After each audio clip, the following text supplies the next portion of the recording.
Peggy 18.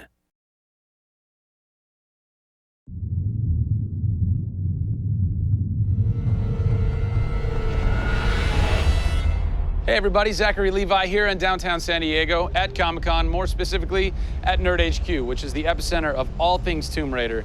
The anticipation is building as the team from Crystal Dynamics continues to say that this could be the game of their careers. Today we're going to dig a little bit deeper into the story with some of the key writers and designers who are brave enough to tackle the origin stories of Lara Croft. These are the final hours of Tomb Raider.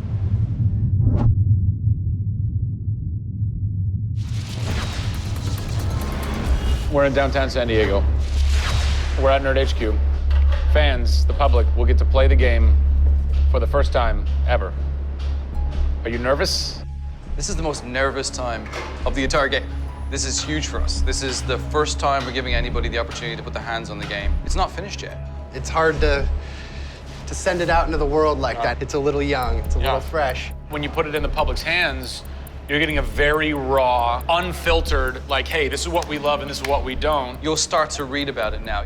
You'll start to see it online. You'll start to get people's perspectives. We're making sure that we make it the best thing that we can for the fans, and these are the fans. Why make an origin story? You could just kind of continue with the Lara Croft Tomb Raider saga, but you didn't. Why? We didn't start with the idea of doing an origin story, actually. We started with the idea of doing something fresh. There haven't been very many games that have the opportunity to go back and tell the true origin story. There is very few games like this. In the history of the Tomb Raider franchise, there has not been a female lead writer until now, Rhianna Pratchett. For me, I didn't think of it like we needed a female writer to do that. Rhianna just nailed it. Rhianna Pratchett. Yep. Does it take a woman to know a woman? It probably helps, but I don't kind of think about it as much as everyone else does. So I tend to think of myself as being a writer first. There is some of me in her, absolutely. She's very bookish, she's very in her head. I went to public school, I actually learned archery. Camilla did as well, I heard. We bring up our ladies properly. And I genuinely studied Egyptology. I wanted to be an Egyptologist. No way.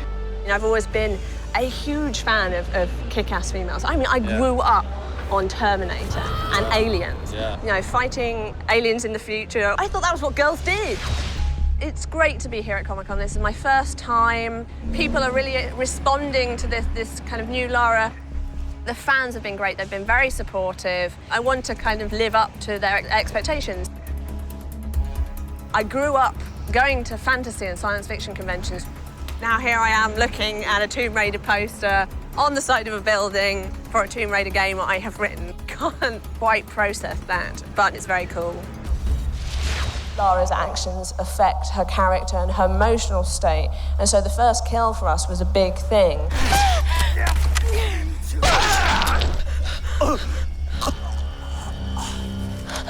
It's not comfortable to watch, and it shouldn't be. Oh, God! And it is about picking yourself up, despite the fact that you're scared. You can't have bravery without fear. In video games, you're kind of tweaking all the way down to delivery. Yeah. Blessing or curse. Games development can be quite harsh on narrative. You know, you can lose levels or characters. You have to be amazingly flexible. When is the script finally finished? You get insight when you see it through your audience's eyes. Yeah. So once the story gets to a point where we can start sharing with people, where we can start putting it on the screen, then we start to understand, are people getting from it what we want them to get from it? The feedback is that it's really fulfilling our primary goals of delivering a story that introduces people to a Lara Croft, but also just takes them on an amazing adventure.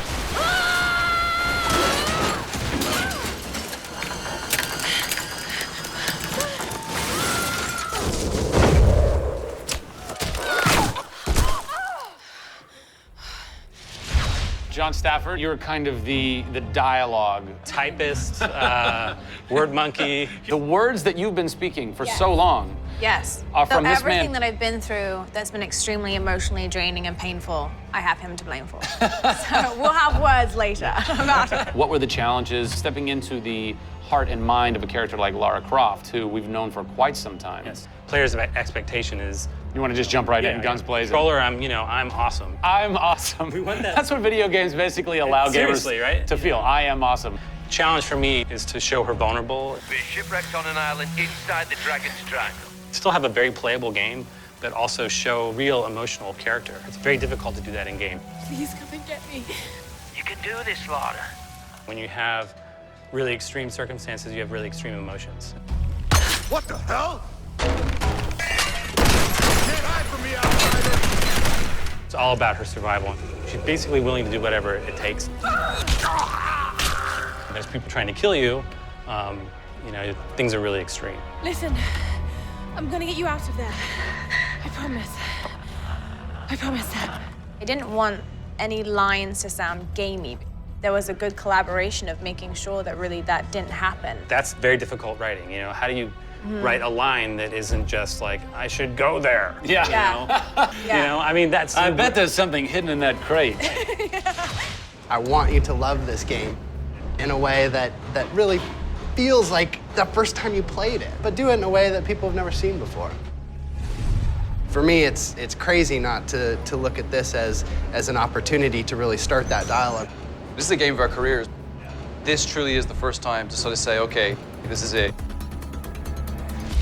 Well, now that we know a bit more about what it takes to reimagine an icon from the ground up, we're headed east to go behind the sounds of Laura's journey, a journey that is heightened and shaped by cinematic score and sound design. I hope to see you on the next episode when we talk to who's behind what we're hearing in Tomb Raider.